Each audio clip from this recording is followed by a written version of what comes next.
iniciando mais um podcast. Hoje, o meu convidado é o coordenador municipal do Movimento Brasil Livre em São Paulo, Fernando Dainese. Boa noite, Fernando. Fala, André, tudo bom? Como é que você tá? Tudo bem, tudo ótimo. A gente vai seguindo nessa pandemia, né? Sim, vamos seguindo firme, né? Não tem opção, a gente não pode desistir.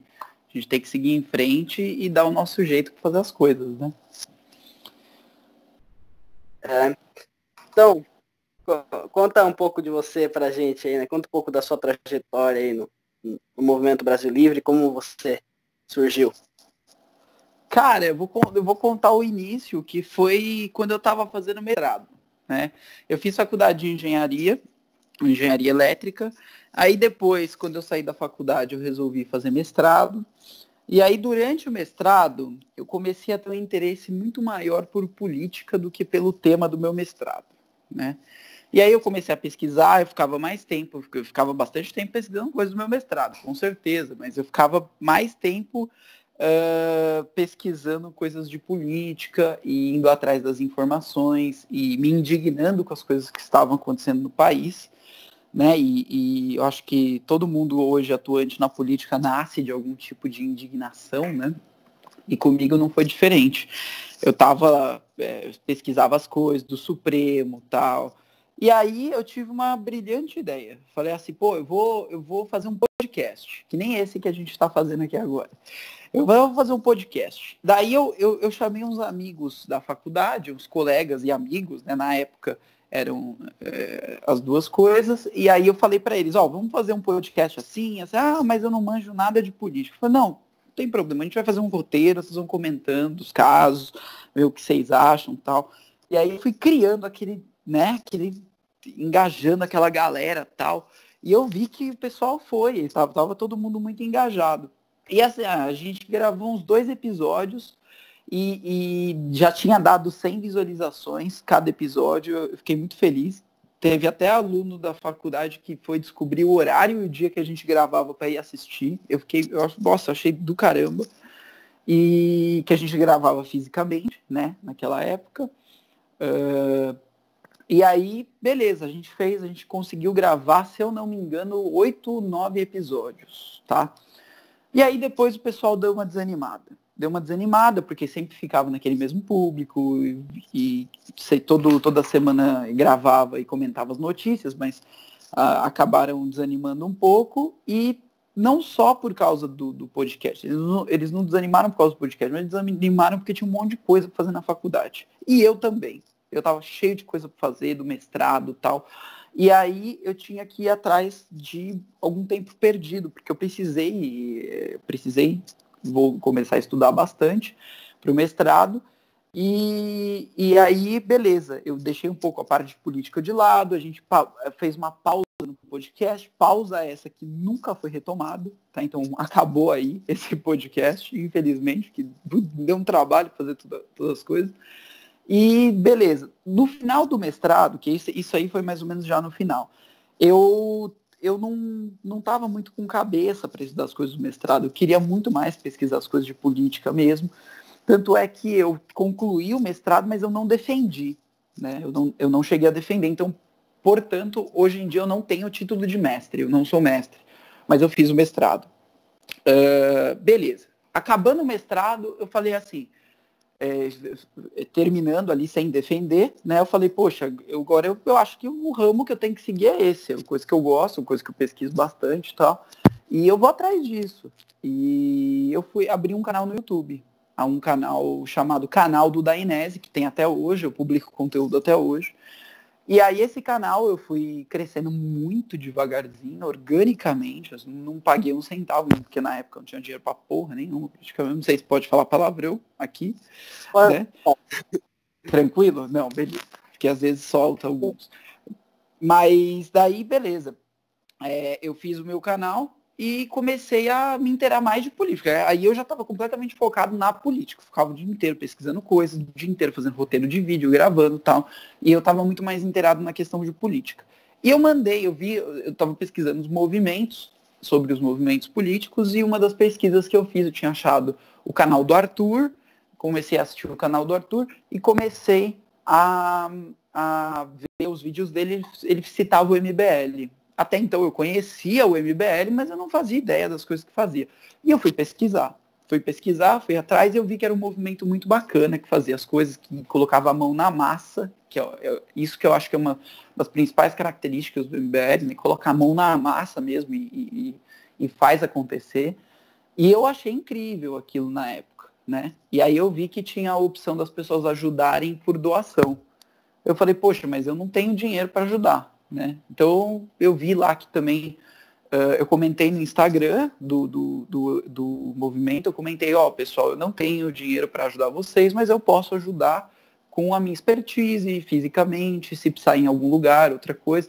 E aí me responderam, falou, manda um e-mail aqui para este e-mail e a gente te responde. Eu mandei um e-mail, me responderam, o e-mail, me chamaram no WhatsApp, né, para conversar, e pediram para eu responder um questionário ali para começar a fazer parte do núcleo de São Paulo, né? Mas na época era meio confuso. Eu pensei que era para entrar no MBL geral. Eu não sabia que era MBL de São Paulo. Tava confuso a situação.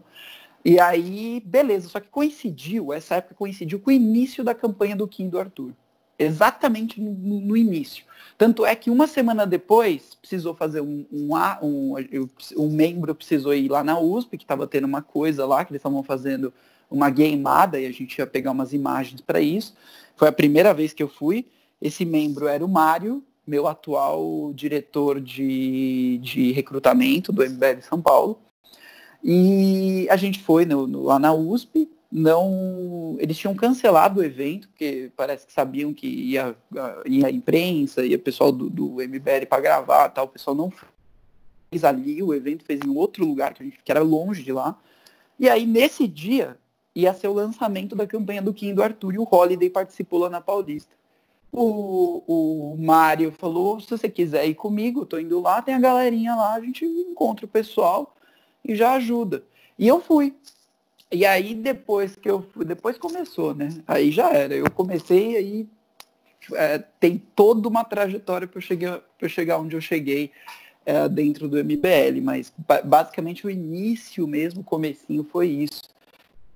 E naquele dia a gente entregou panfletos do Kim e do Arthur, ajudou a fazer campanha, que foi o dia do lançamento.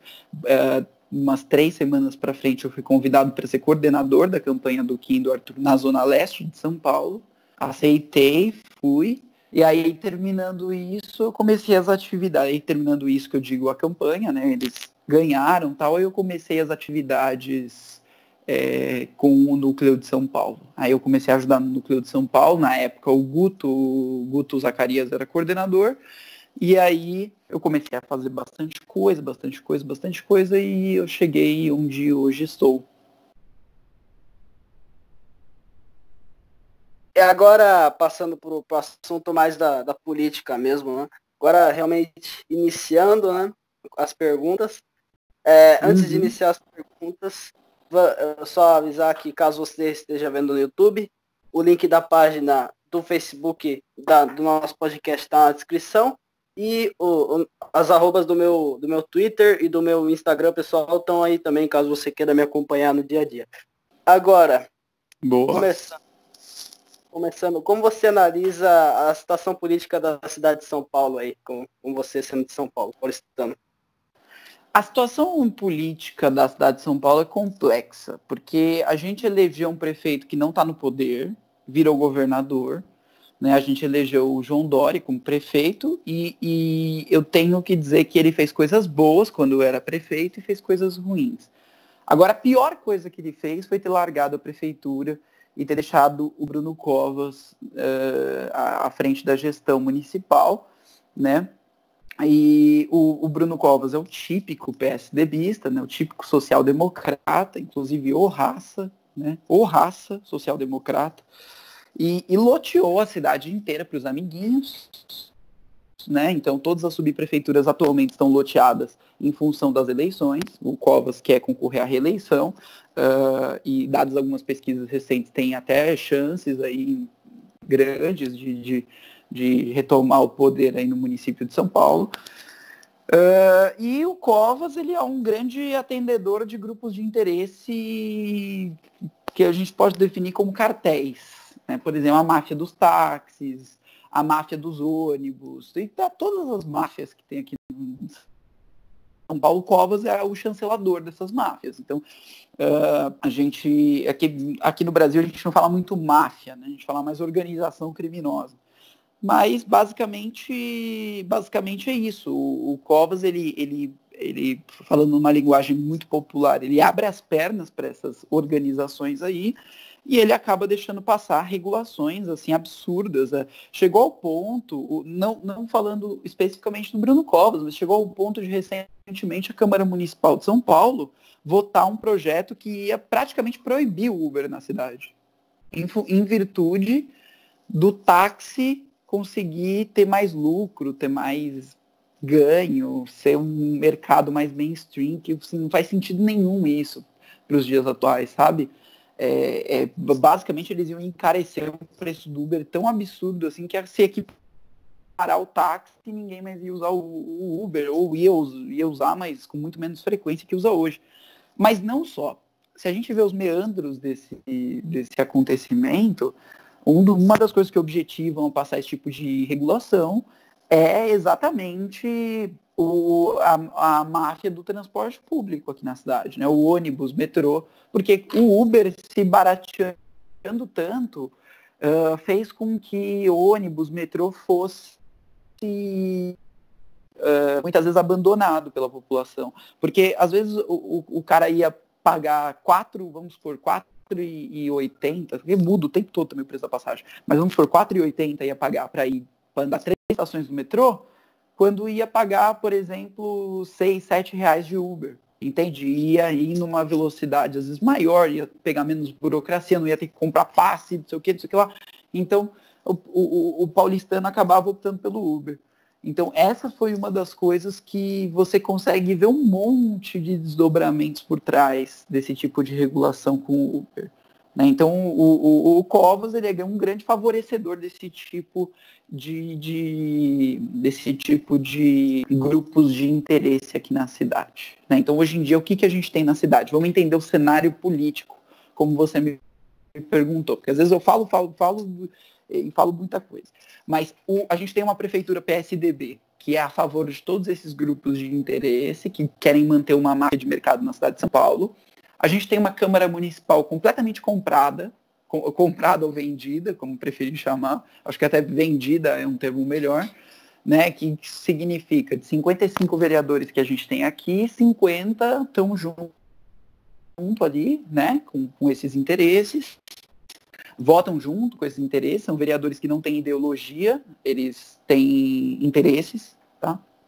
E desses 5 vereadores que sobraram, a gente tem 2 que defendem a liberdade, o Fernando Holliday e a Janaína Lima, do Novo, o Fernando Holliday atualmente do Patriota e a Janaína Lima do Novo, e a gente tem 3 vereadores ali que têm convicções próprias, que não votam junto com os outros, são vereadores que inclusive têm bastante conversa e tal, mas que, se você for somar tudo ali, é minoria, né? 5 de 55 não fazem uma diferença tão grande. Fazem diferença, mas não fazem uma diferença tão grande. E esses outros 3 que eu falei que sobraram são de viés ideológico de esquerda.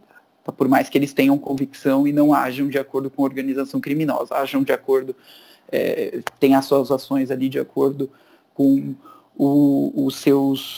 as suas convicções, né? Então, basicamente, esse é o cenário da cidade de São Paulo hoje em dia em termos de cargos eletivos. E agora falando mais do Bruno Covas, né? Qual nota você daria para a gestão dele? Olha, sobre o Bruno Covas, eu costumo falar que é difícil. Se você for comparar o Bruno Covas com o Fernando Haddad, que foi o prefeito anterior aqui da cidade, né? Na verdade, antes do João Dória, teve o Fernando Haddad, depois entrou o Dória, ficou 2 anos, e o Covas. Se você for comparar o Covas com o Haddad, eu acho muito difícil comparar. Difícil porque são praticamente iguais. Assim. A diferença é que um pintava o chão com tinta souvenir, o outro gasta dinheiro público para showzinho em janela, tipo 100 milhões durante a pandemia, um absurdo. Se eu fosse dar uma nota para o Bruno Covas como prefeito, eu daria, cara, seria uma nota entre 0 e 1, alguma coisa desse gênero. Sei, talvez 0 mesmo, porque é um prefeito muito ruim, mas muito ruim mesmo. E agora, falando mais da eleição que vai ocorrer esse ano nos municípios, né? Na cidade de São Paulo, quem você apoia para a prefeitura? Para a prefeitura, na cidade de São Paulo, para a prefeitura, a gente tem aqui uma pessoa do MBL que está saindo, que vai sair pelo Partido Patriotas, que é um pré-candidato à prefeitura, que é o Arthur Moledo Duval, que é o Arthur Mamãe Falei, né? Ele é o candidato que a gente tem como o candidato ideal, com as propostas ideais, né? E um candidato que realmente, verdadeiramente, é um candidato a favor da liberdade no município, né? Não é aquele proselitismo político que os outros candidatos fazem. Então, a minha opção e o meu apoio aí, pelo menos candidato à prefeitura, é o Arthur Doval. E agora, falando mais sobre o MBL em si, o que o MBL tem de projeto de país ou para os próximos anos? O que o MBL propõe para fazer algumas mudanças, reformas nesse país, no Brasil? Essa é uma pergunta muito interessante, porque falando como porta-voz do MBL, eu falo como municipal, tá? Eu não falo como estadual nem nacional.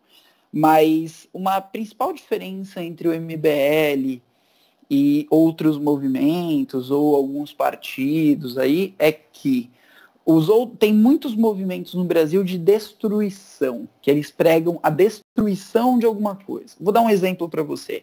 O Bolsonaro, por exemplo, sempre vamos destruir. Vamos destruir o quê? Vamos destruir a esquerda. Vamos destruir o PT. Vamos destruir o PSOL. Vamos destruir o PCdoB. Nunca é alguma coisa. Vamos construir alguma coisa? Nunca é isso. É sempre uma coisa, um objetivo de destruição, tá? Quando você fala em termos municipais e MBL para a cidade de São Paulo, a nossa perspectiva e futuro, a gente tem muito projeto. A gente atualmente está trabalhando com um revogaço de regulações inúteis para a cidade de São Paulo.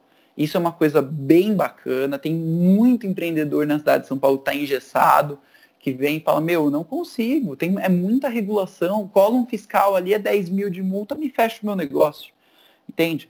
Então, a gente está trabalhando em cima de tirar essas regulações inúteis aí, que não servem para nada, só servem para atrapalhar os empreendedores, empresários e comerciantes.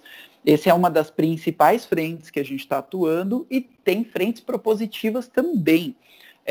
Frentes além de retirar essas regulações, nos colocar legislações ali para auxiliar em alguma coisa. Então a gente tem frente também de retomada do crescimento na cidade de São Paulo pós-período do coronavírus, e a gente também tem alguns projetos de lei que a gente gera como ideias, por exemplo, para principalmente âmbito econômico. A gente não gosta de mexer muito com os costumes. São pautas que a gente acha que o governo nem tem que lidar muito e tem que deixar uma coisa mais livre mesmo, que a população vai ter os costumes de acordo com a sua cultura, né? Agora, a questão econômica, o governo pode ajudar não atrapalhando. Então, seria mais nesse sentido, tá? E agora, no assunto mais federal, né, no assunto mais nacional, como você avalia o mandato do atual presidente da República, Jair Messias Bolsonaro? Eu avalio como péssimo. Que, em primeiro lugar, até uma coisa que eu estava falando hoje, a gente teve 14 anos de governos petistas aqui no Brasil. E esses governos petistas, eles fizeram uma como é que pode dizer? Eles quiseram influenciar em cultura, influenciar na economia, influenciar nos costumes, influenciar em um monte de coisa. Eles fizeram um governo que, a princípio, pelo fato do Lula ter impresso um monte de dinheiro, foi um governo que tinha prosperidade econômica à época. Aí depois, por causa dessa impressão de dinheiro, você gerou uma recessão lá na frente, que é sempre isso que acontece, história de todo tipo de impressão de dinheiro. E após isso, a gente viu toda a roubalheira que foi feita pelos governos petistas. E aí, o que acontece? O que a gente esperava de um governo de direita? A gente esperava que ele fosse um governo exemplar para todos os brasileiros. Exemplar. Em termos de dar o exemplo do que seria um bom governo, do que seria um governo com ministérios técnicos, sem loteamento de cargos, sem loteamento de um monte de coisa, sem querer salvar os amigos, a família, né? E a gente está vendo totalmente o oposto disso. Exatamente o que o PT fazia, o Bolsonaro está fazendo. Tentando levantar uma bandeira de direita, que para mim é uma falsa direita, que não é direita de verdade. Então você tem o governo Bolsonaro agindo dessa maneira, o que, na minha opinião, o classifica como ruim, péssimo e é uma coisa que tem que ser extinta, tem que ser retirado do poder. E de acordo com a nossa Constituição, o presidente que é retirado do poder, ele vai deixar o seu vice ali, né, no comando. E, ao meu ver, o Hamilton Mourão, ele com certeza seria uma liderança, em termos de presidente da República, muito melhor que o Bolsonaro. Aí o futuro a Deus pertence, né? Nós não conseguimos saber o que, de fato, o Hamilton Mourão faria ali. Mas a avaliação do governo Bolsonaro, para mim, péssima, péssima, péssima. E agora, falando mais sobre os assuntos um pouco mais recentes, né? Como começando pelo coronavírus. Como você avalia as medidas tomadas para combate feitas pelo prefeito de São Paulo, Bruno Covas, pelo governador de São Paulo, João Dória, e pelo presidente do Brasil, Jair Bolsonaro? Esse é um tema bem complexo. O Bolsonaro, ele é um anti-governo, né? Ele é um anti-presidente e ele possui anti-ministros. No início ele tinha o ministro Mandetta, que era um excelente ministro, pelo menos é o que se mostrou, né? Todos os dias estava lá em contato com a população, falava sobre a situação atual e dava indicações de acordo com a ciência, não de acordo com os achismos do Bolsonaro. Aí depois ele caiu, porque naturalmente alguém que contraria o presidente da República, um presidente autoritário como o Bolsonaro, vai cair. Ele caiu. Aí você teve o que eu não sei pronunciar o nome, mas que parece que está sempre cansado. Você lembra o nome dele? Nelson Teich. O Nelson Teich, ele mesmo. Aí teve o Nelson Teich que entrou com uma promessa de seguir a risco o que o Bolsonaro falou, promessa vinda dos ares, né, não dele mesmo, mas ele bateu uma responsabilidade nele e falou, não, as coisas não são desse jeito, Bolsonaro, a gente vai fazer as coisas aqui, lógico, a gente não vai enclausurar todo mundo em casa, mas a gente vai fazer aqui, algumas coisas têm que ser feitas, e a cloroquina não é um remédio que tem que ser usado do jeito que você pensa, né? E aí, por esse motivo, ele caiu. Ele durou menos de um mês, tá?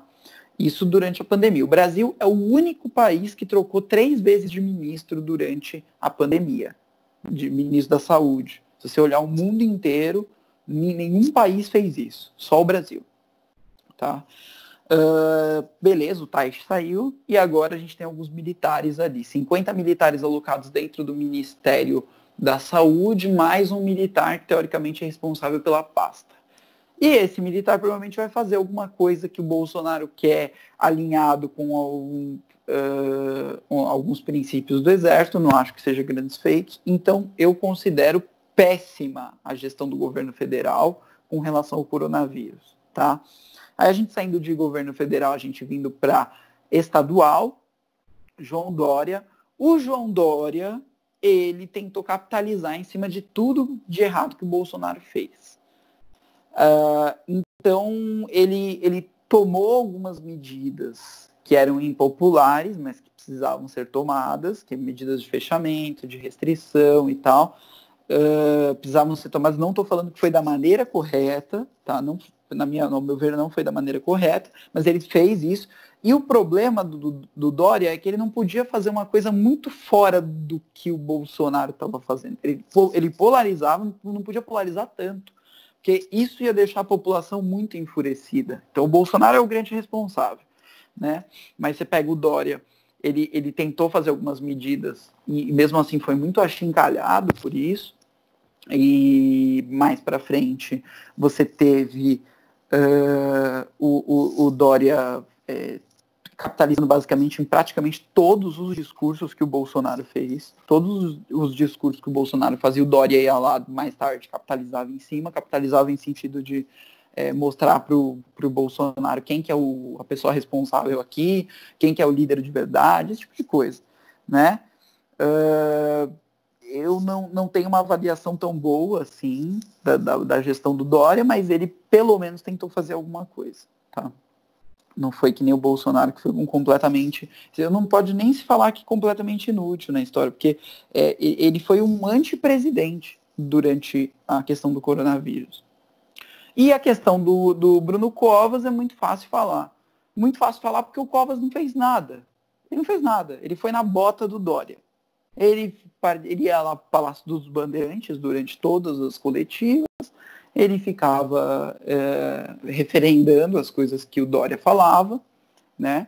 Então, o Covas, ele não fez nada. A única medida que veio dele, de fato, foi agora que o Dória falou que as cidades têm que definir por si como é que está a situação, se podem abrir ou não, de acordo com alguns parâmetros que o governo estadual colocou. E o Covas colocou um aumento de 14 dias na quarentena, tá? Então, enquanto alguns municípios iam reabrir, o município de São Paulo não. O município de São Paulo vai ficar mais 14 dias na quarentena e não, de acordo com a situação, pode até ser que seja necessário. Mas é isso, sabe? Não fez muita coisa, não fez praticamente nada. Foi na bota do Dória e agora resolveu tomar a frente de alguma coisa que provavelmente foi alguma instrução que o Dória deu para ele também. Porque ele é um péssimo gestor. Retomando, né? Tivemos alguns problemas técnicos, caso você, acho que você viu aí, né? Que eu dei um corte. Mas, retomando, houveram os manifestos no Brasil e nos Estados Unidos. No Brasil, se eu não me engano, sábado ou domingo, tiveram um confronto entre o pessoal mais manifestando pró-Bolsonaro e teve uma torcida organizada, né? A Gaviões da Fiel, junto com o pessoal do Palmeiras, que estava representando um tal grupo antifascista. Eu quero primeiro saber o que você pensa sobre esses manifestos que vêm acontecendo no Brasil. Então, o que essas manifestações aí que eles chamam de manifestações, né? Na verdade, eu escrevi um texto sobre isso, inclusive você está sabendo em primeira mão. Esse texto vai sair hoje no portal blog Sampa News, na coluna do Dainese, que é minha coluna, né? Análises políticas por Fernando Dainese. Eu particularmente gostei bastante desse texto, que eu consegui, acho que, fazer uma análise geral da situação. Né, mas explicando exatamente o que está acontecendo é que assim, todo domingo os bolsonaristas vão para Paulista. Todo domingo. Antigamente eles iam para Paulista, ficavam na frente do caminhão do Vem Pra Rua gritando intervenção militar, comendo churrasquinho e dançando a música Que País é Esse? E hoje em dia não tem mais ninguém na Paulista, só eles e alguns malucos. Na verdade, muita gente deixou de ir, mesmo desses grupos bolsonaristas, e tem ido só os mais malucos mesmo. Né, esses que pedem intervenção militar, aí sim, em defesa incondicional do presidente Bolsonaro, coisa ridícula. O que acontece é que nesse domingo eles não estavam sozinhos. Aí foi um grupo de torcedores de times de futebol, eu acho que tinham alguns times envolvidos nessa história aí. Incrível, porque geralmente o Palmeiras e o Corinthians se matavam na rua, eles por si só, né? Dessa vez parece que eles se juntaram para tentar bater em outra galera.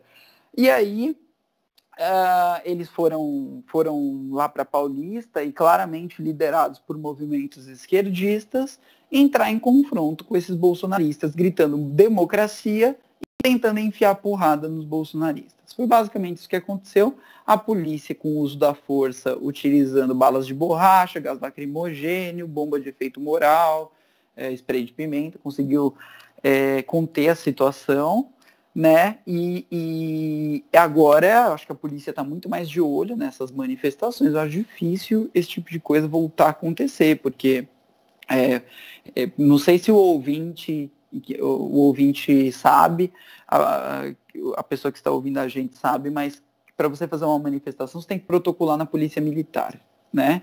Se você não protocolar na polícia militar, a polícia não sabe que você vai fazer a manifestação, então você praticamente está agindo fora da lei. Então, você protocola na polícia militar, a polícia fica sabendo, e ela não deixa dois grupos opostos protocolarem manifestação no mesmo dia, horário, local. Tá? E aí o que aconteceu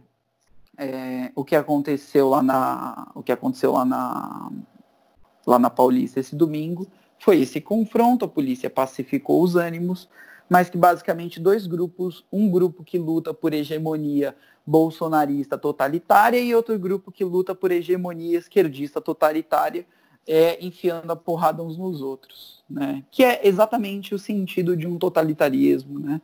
Exatamente o sentido da presença forte do Estado na vida das pessoas. É sempre alguém enfiando a porrada em alguém, né? E o que o pessoal, o que o ouvinte tem que entender é que é o seguinte: o contrário de fascismo não é socialismo. O contrário de fascismo é liberalismo.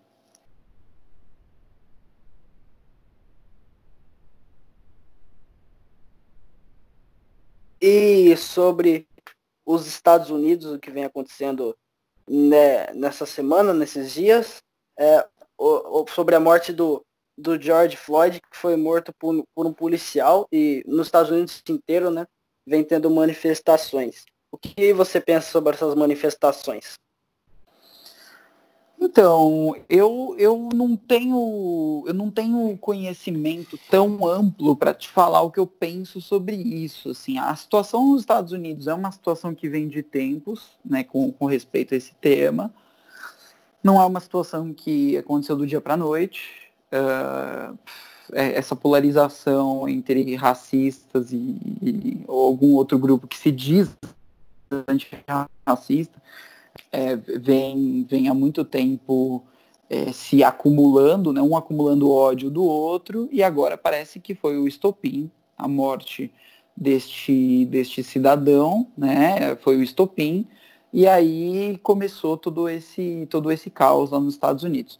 Agora, como eu não sei te precisar exatamente o que está acontecendo, fazendo uma análise profunda, eu vou recomendar tanto para você quanto para o ouvinte que amanhã, bem que eu não sei quando que o nosso podcast aqui vai para o ar, né, mas amanhã, eu vou deixar salvo essa live, amanhã às 18h15 a gente vai fazer uma live com um integrante do MBL São Paulo que mora na Califórnia e que está vivenciando isso. Ele diz que a 2 quilômetros da casa dele, a 2 quilômetros do trabalho dele, ele viu um monte de quebra-quebra acontecendo, um monte desses tipos de coisa, e ele vai amanhã estar ao vivo com a gente, contar pra gente como é que está a situação lá. Então, mesmo que o ouvinte esteja ouvindo o podcast depois do dia 4, eu convido aí na página @MBL São Paulo no Instagram, no IGTV, e a nossa live vai ficar salva lá.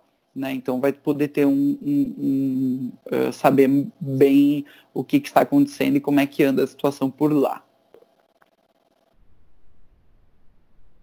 Então agora vamos chegando mais no final, né, da nossa entrevista. Antes de encerrar, você gostaria de dizer algo antes de encerrar? Eu agradeço bastante, André. E o que eu gostaria de dizer, eu gostaria de falar o seguinte, que muitas pessoas se preocupam muito com a questão de prefeito, governador, presidente da República, né? E o que eu estou tentando pregar, a cultura que eu estou tentando gerar, assim, para conversar com as pessoas sobre e pensar a respeito, é que é o seguinte: o poder legislativo, ele tem muito mais poder que o executivo no nosso país. Por mais que o nosso país seja presidencialista e a gente vê esses grandes líderes aí como prefeito, governador, presidente da República, como entes com muita força, Em verdade, eles não têm, tá? Eles não têm, eles são completamente submissos a um parlamento, né? E esse parlamento em âmbito municipal são as câmaras municipais, em âmbito estadual são as assembleias legislativas, e em âmbito nacional é a Câmara dos Deputados e o Senado Federal, que constituem o Congresso Nacional. Então, qual que deve ser o nosso foco durante uma eleição? Não deve ser esses candidatos, candidatos a prefeito, candidatos a governador, candidatos a presidente da República. O nosso foco durante as eleições sempre tem que ser os candidatos ao legislativo. Esses, sim, vão fazer uma grande diferença. Porque se você colocar bons candidatos no legislativo, você pode eleger o Lula novamente. Se você tiver uma Câmara dos Deputados completamente qualificada e um Senado Federal sensacional, você pode eleger o Lula novamente, que o Lula não vai fazer nada. Tudo que ele fizer será barrado pela Câmara e pelo Senado. Então, é muito mais tranquilo para o nosso país que a gente foque em cargos de legislativo do que em cargos de executivo. Então, eu tenho bastante essa máxima para mim, tanto é que neste ano a gente está aí com alguns pré-candidatos pelo MBL, não pelo MBL, né, porque o MBL em si não tem candidatos, mas saindo, que eram pessoas do movimento, e que vão sair, e que são pessoas de muita qualidade, de muito nome, que eu acho que a gente tem que focar aqui na cidade de São Paulo. Por exemplo, um pré-candidato de excelente nome que a gente tem é o Rubinho Nunes, tá? E a gente tem outros também. Então eu acho que o ouvinte tem que refletir um pouco sobre isso que eu falei, tá? Em vez de focar em prefeito, governador, presidente da República, vamos olhar para o legislativo. Vamos colocar um legislativo bacana lá, fazer uma frente pela liberdade nos legislativos e tal, e a partir daí a gente vai começar a ter um país melhor. Esse é o caminho da mudança, e não isso que esses grupos aí pregam, tanto grupos extremistas de direita quanto grupos extremistas de esquerda. Bom, então é isso. Fechamos mais um podcast, episódio número 12. Terça-feira tem mais, né? Esse podcast foi lançado na sexta-feira. Então é isso. Um abraço e tchau.